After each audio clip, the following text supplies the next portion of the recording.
China, a grande mina de ouro do mundo do futebol. Por qual era o real motivo de trocar a visibilidade e grandes clubes por time chinês? Todos sabemos que a China é uma grande potência mundial há muito tempo. Mas em 2013 ela apareceu no mundo do futebol com força e grandes contratações. Jogadores que tinham potencial em jogar uma La Liga, Premier League e Bundesliga, porém preferiram ir para o futebol asiático. No vídeo de hoje, o motivo do futebol chinês está falido.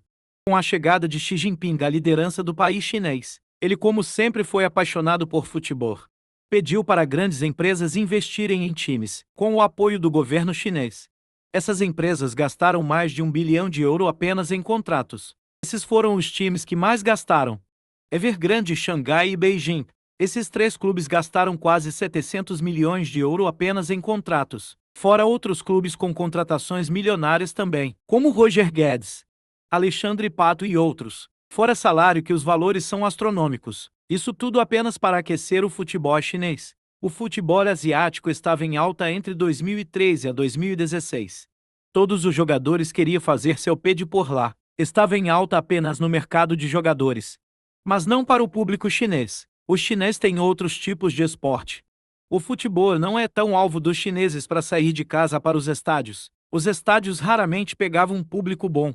Apenas em finais ou clássicos. Por clube podia ter apenas 5 estrangeiros. Agora imagina, os 5 são Pato, Hulk, Paulinho, Oscar, Roger Guedes. Os cara faziam o chinês de boneca.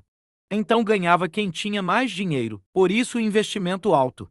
Ninguém trocaria a Europa por um futebol com pouco visibilidade pagando pouco. E em 2017 o mesmo governo que apoiava o futebol faz uma implementação na lei do futebol. A nova regra é a seguinte: a cada jogador que o time comprar ele paga o mesmo valor de contrato para o governo. No caso, na contratação do jogador Oka, para o time do Xangai no valor de 55 milhões de euros, o time teria que dar mais 55 milhões para o time governo chinês em impostos. Então, por conta desse imposto de 100% cobrando do governo, os times pararam de contratar. Em 2019 agregaram uma nova lei, que nenhum jogador estrangeiro poderia receber mais de 3 milhões de libras por temporada. E em 2020 foi o fim. Os times que eram todos patrocinados por empresas não poderiam mais levar o nome da empresa no seu nome de time. Nem a empresa Suning, uma empresa gigante da China que levava seu nome de empresa no seu time. Ou a empresa Evergrande Group, uma empresa construtora e gigante da China que nos últimos anos vem dando dor de cabeça para o país. E com o começo da pandemia o futebol chinês realmente entra em crise, com pouco público e os times vazados. Alguns times assumem falência e saem do campeonato. No total foram 16 times que assumiram falência. Um deles foi o Jiangsu Suning, o time que foi campeão em 2020 da Superliga da China. Assume falência pouco tempo depois. O time Guangzhou, um dos times que mais gastaram, hoje em dia está com diversos salários atrasados e à beira do rebaixamento. Mas ainda em plano chinês o futebol continua sendo prioridade. E até em 2050 os chineses pretendem ser campeão mundial. Alguns jogadores brasileiros ainda jogam pela China, como o jogador Oscar, que está lá há muito tempo, mas segundo informações o jogador deseja sair. Roger Guedes enfrentava grandes problemas para sair do seu clube. O time não queria liberar o jogador, mas o futebol chinês durou muito tempo ainda, sustentando salários que nem jogadores de alto escalão da Europa recebem. Os chineses pagavam. Só o Oscar por ano ganha 120 milhões. E a longo prazo todos já sabia que não iria dar certo.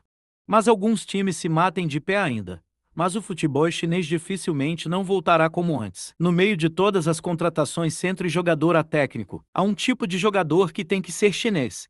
Sim, o goleiro. Os goleiros têm que ser chinês para estimular e ter goleiros destaque em caso de Copa já ter grandes goleiros chineses. Mas o treinador de goleiros brasileiro em uma entrevista disse: para ele seu passo treino infantil.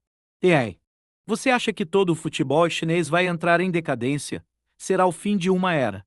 Eu só sei de uma coisa: quem fez dinheiro fez, quem não fez não tem mais. Esse foi o vídeo de hoje.